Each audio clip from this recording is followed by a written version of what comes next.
বিশেষ অধিবেশন ডেকে রাষ্ট্রপতি নির্বাচন করার মতো পরিস্থিতি তৈরি হয়নি বলে জানিয়েছেন আইনমন্ত্রী মোহাম্মদ আসাদুজ্জামান। রাজধানীতে এক অনুষ্ঠান শেষে গণমাধ্যমকে তিনি বলেন, সেপ্টেম্বরে চলতি সংসদের তৃতীয় অধিবেশনের নতুন রাষ্ট্রপতি নির্বাচিত হবেন। সদ্য বিদায়ী রাষ্ট্রপতির বিরুদ্ধে মামলা হলে তা যাচাই বাছাই করা হবে বলেও জানান আইনমন্ত্রী। ইমদাদুল্লাহ বাবুর রিপোর্ট। স্বাস্থ্যগত সমস্যার কারণ দেখিয়ে দায়িত্ব থেকে সরে দাঁড়িয়েছেন রাষ্ট্রপতি মোহাম্মদ শাহাবুদ্দিন।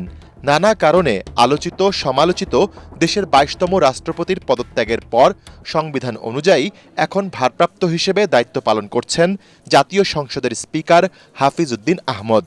সাংবিধানিক বাধ্যবাধকতা অনুযায়ী রাষ্ট্রপতি পদ শূন্যের ৯০ দিনের মধ্যে জাতীয় সংসদের মাধ্যমে নির্বাচন আয়োজন করতে হবে। রাজধানীতে আয়োজিত এক অনুষ্ঠান শেষে আইনমন্ত্রী মোহাম্মদ আসাদুজ্জামান গণমাধ্যমকে বলেন, যথাসময়ে নির্বাচন করা হবে নতুন রাষ্ট্রপতি। ২৪ অক্টোবর পর্যন্ত আমাদের হাতে সময় আছে, সুতরাং বিশেষ অধিবেশন ডাকার মতো কোনো পরিস্থিতি এখন তৈরি হয়নি। ১৫ জুলাই থেকে ৬০ দিনের মধ্যে আমাদের পরবর্তী অধিবেশন হওয়ার কথা সাংবিধানিকভাবে।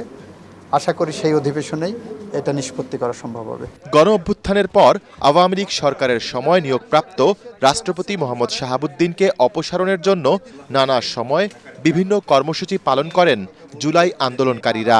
এ অবস্থায় সদ্য বিদায়ী রাষ্ট্রপতির বিরুদ্ধে মামলা প্রসঙ্গে আইনমন্ত্রী বলেন, মামলা হলে তা খতিয়ে দেখা হবে। এইটা যারা করেছেন কি উদ্দেশ্যে করেছেন, তাদের উদ্দেশ্য কি, সৎ উদ্দেশ্য না অসৎ উদ্দেশ্য, এগুলো দেখি। আইন যখন ব্যাখ্যার প্রয়োজন আসবে তখন ব্যাখ্যা দেওয়া যাবে। This is too early to make any comment. এর আগে মানবাধিকার সংগঠন অধিকারের সেমিনারে আইনমন্ত্রী বলেন, বর্তমান সরকারের ৫ মাসে বিচার বহির্ভূত হত্যাকাণ্ড শূন্যে নেমে এসেছে। আপনার বিচার বিভাগীয় সচিবালয়ের নামে যে সচিবালয় প্রতিষ্ঠা করেছিলেন, সেই সচিবালয়ে যাদেরকে প্রতিষ্ঠা করে দিয়ে গিয়েছিলেন এবং যাদের হাতে দিয়ে গিয়েছিলেন, ফাসিস্টদের আরেকটা আস্তানা ওখানে দাঁড়িয়েছিল। ২০২৫ সেপ্টেম্বর থেকে ডিসেম্বরের মধ্যে প্রায় ১৪০০ নিম্ন আদালতের বিচারককে বদলি করা হয়েছিল। যারা মোমবাতি জেলে গণতন্ত্রকামী মানুষকে সাজা দিয়েছিল, তারাও কেউ কেউ প্রাইজ পোস্টিং পেয়েছিলেন। আমরা যখন সেইগুলো ঠিক করতে গেছি, সেখান থেকে ৭০% আমাদেরকে অনুমোদন দেওয়া হয়নি সুপ্রিম কোর্ট থেকে। এ সময় আন্তর্জাতিক অপরাধ ট্রাইব্যুনালের চিফ প্রসিকিউটর আমিনুল ইসলাম জানান, সোমবার থেকে শাপলা চত্বর হত্যাকাণ্ডের বিচার কাজ শুরু হবে। ইমদাদুল্লাহ বাবু, ATN বাংলা, ঢাকা।